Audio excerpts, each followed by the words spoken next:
Welcome to the channel dear students. आज से हम एक नई सीरीज कवर अप करने वाले हैं। जो आपका CUET का सिलेबस है इंग्लिश का, हम उसे कवर करेंगे।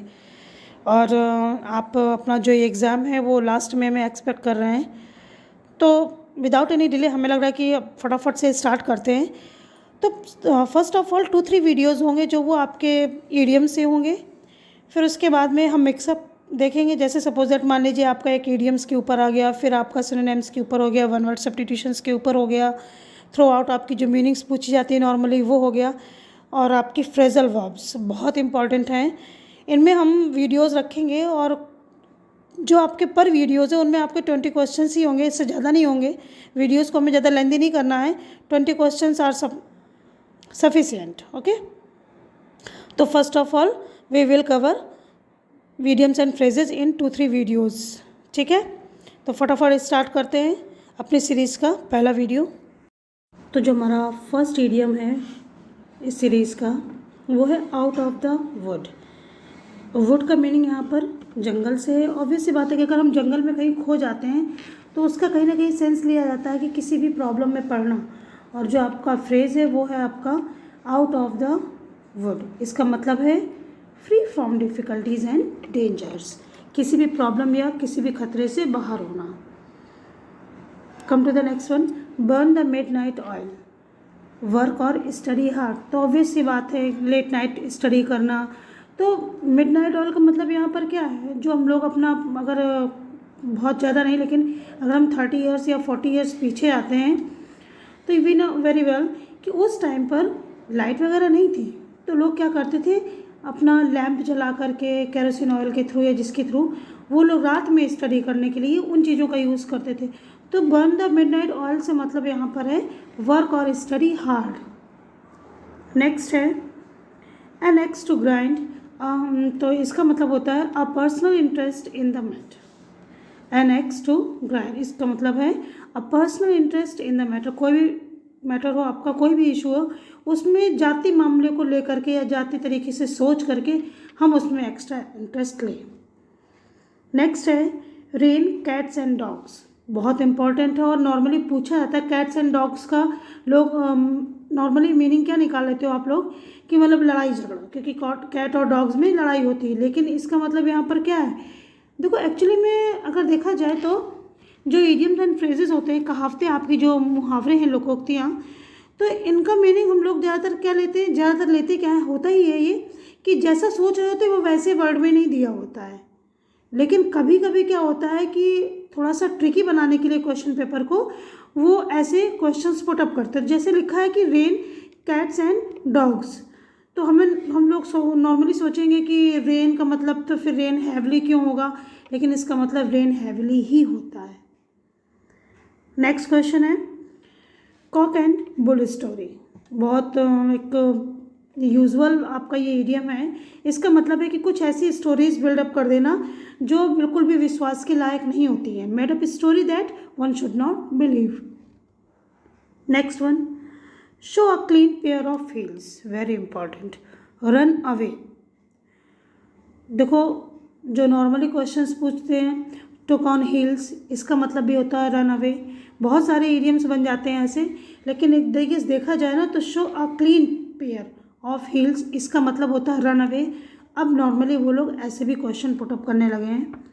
ऑर्डिनरी क्वेश्चंस में ज़्यादा ध्यान मत दीजिएगा कि ऑर्डिनरी जो है घिसा पिटा वही आएगा।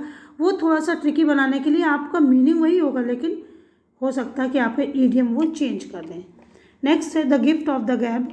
बहुत ऑर्डिनरी आपका ये इडियम है, लेकिन कई बार पूछा जाता है। इसका मतलब है कि ऑरेटिंग स्किल आपका बहुत अच्छा होना, टैलेंट फॉर स्पीकिंग।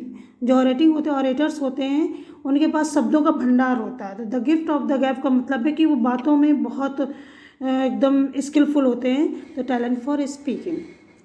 नेक्स्ट है die in harness, die while in service. हम जब अपने किसी भी सर्विस में, जो हम सर्विस अपने सर्वाइव कर रहे होते हैं, उस दौरान मृत्यु होना वो कहलाता है die in harness. Next question है रीड बिटवीन द लाइन्स। बहुत इंपॉर्टेंट है और मुझे पता नहीं क्यों लग रहा है कि मे बी ये क्वेश्चन आपसे पुटअप किया जा सकता है कि रीड बिटवीन द लाइन्स, इसका मतलब होता है understand the hidden meaning. Normally अगर आप पोइट्री देखेंगे, लिटरेचर में भी होता है, तो कोई भी पोएम होगी वो डबल मीनिंग लेकर के चलती है। एक तो उसका जो लिटरल मीनिंग है वो हो गया, और नेक्स्ट वो होता है कि जो आपका जो प्रैक्टिकल लाइफ है उसके थ्रू कहीं ना कहीं वो उस चीज़ को शो करते हैं। तो बस यहाँ इसका मतलब यही है कि हम किसी भी चीज़ को पढ़ रहे हैं या कोई भी हम कॉन्सेप्ट ले रहे हैं, उसका जो हिडन मीनिंग है हम उसे भी समझ रहे हों। नेक्स्ट है निप इन द बड, बहुत इंपॉर्टेंट क्वेश्चन है। Destroy in the early stage, obvious सी बात है, निप मीन्स होता है निप, कोई भी नुकीली चीज़ होनी, और इन द बड, बड का मतलब कली, तो कली का मतलब क्या है कि अभी फूल की शुरुआत हुई होती है और उसमें हम निप कर दें, यानी कि उस बड को नष्ट कर दें, तो सिंपल सा मीनिंग निकल आया, destroy in the early stage, क्योंकि बड आपकी फ्लावर की अर्ली स्टेज होती है। ठीक है, नेक्स्ट है a brown study, it means dreaming, बहुत इम्पॉर्टेंट है, और मेरे ख्याल से तो क्वेश्चन भी पुटअप होना चाहिए इससे कि a brown study means dreaming. Next question है अ क्लोज शेप, बहुत ऑर्डिनरी नहीं है लेकिन कई बार कई कंपटीशन में पूछा जा चुका है। नैरो एस्केप, बाल बाल बचना, यानी कि मरते मरते बचना, या हो सकता है कि पकड़ते पकड़ते बचना, किसी भी प्रॉब्लम से बड़ी मुश्किल से, और ये कह सकते हैं कि बस हम उसमें ट्रैप होने वाले थे लेकिन अचानक से बच गए, it means narrow escape. Come to the next one, at the 11th hour, ये आप सबको पता है कि बिल्कुल एकदम आखिरी क्षणों में हम कोई काम को अकम्प्लिश करें, at the last moment. Next है च्यू द कड, बहुत इंपॉर्टेंट है। पॉन्डर ओवर समथिंग, पॉन्डर का मतलब होता है झांकना, झांकने से मतलब क्या है, कोई भी बात हो, कोई भी इशू हो, उसको आप सुपरफिशियली ना लेकर के उसको बहुत गहन से उसका अध्ययन करना, सीरियसली उस चीज़ के बारे में सोचना। तो यहाँ मतलब है विचार करना, किसी भी चीज़ के बारे में बहुत गहन विचार करना, इज कॉल्ड च्यू द कड। नेक्स्ट क्वेश्चन है आपका एट 6s and 7s, इसका मतलब होता है कोई भी चीज़ हो बहुत ही डिस्टर्ब मैनर में हो, जैसे लिखा है इन अ डिसऑर्डर्ड, फिर डिसऑर्गेनाइज्ड मैनर, बिल्कुल बात है। इसका मतलब है कि सब कुछ अनअरेंज होना, तितर बितर होना, it means at 6s and 7s। Next question है at sea, confused and lost. Come to the 17th, to beat about the bush, फालतू की बातें करना जिसका कोई सिर पैर ना होना, टॉक इररेलेवेंटली, ऑब्वियस सी बात है कि रेलेवेंटली का मतलब होता है प्रासंगिक, और अगर हमने इर लगा दिया इट मीन्स इट्स अपोजिट, तो इसका मतलब है कि कोई भी चीज़ ऐसी बातों में ऐसी बातें करना जिसका कोई मतलब ही नहीं है उस टाइम पर, लेकिन फिर भी कोई ना कोई इस तरीके की बातें घुमा फिरा के करता रहता है, it called what, to beat about the Bush.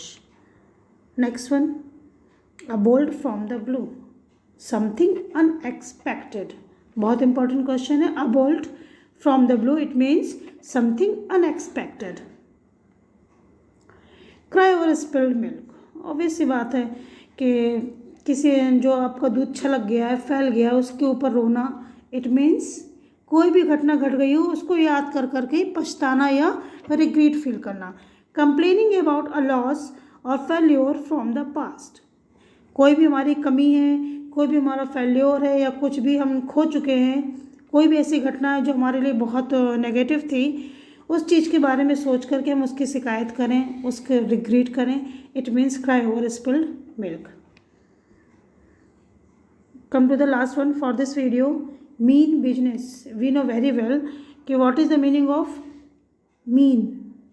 हम बोलते हैं ना कि बहुत मीन पर्सनालिटी है, लेकिन अब देखो यहाँ पर जो आपका इडियम्स होते हैं, हम नॉर्मली सोचा है कि उससे थोड़ा सा हट करके मीनिंग निकलना, तो मीन से हम लोग कहीं ना कहीं तो सेंस निकाल ही रहे हैं ना, कि कुछ छोटी सी चीज़ होगी या लोगों की सोच छोटी हो सकती, कुछ भी है, लेकिन लिखा है मीन बिजनेस, तो मीनिंग का भी तो मीन होता है, जो आपका मीनिंग का रूट वर्ड है वो मीन, इट मीन्स यहाँ पर उस मीन से मत ले जाइए नेगेटिव सेंस से, यहाँ पर ये पॉजिटिव सेंस में है, इट मीन्स होता है बीइंग सीरियस और डेडिकेटेड, यानी कि इसका मतलब है कि हम किसी भी टास्क को लेकर के बहुत सीरियस हों और उस चीज़ के लिए बहुत ज़्यादा डेडिकेटेड हो।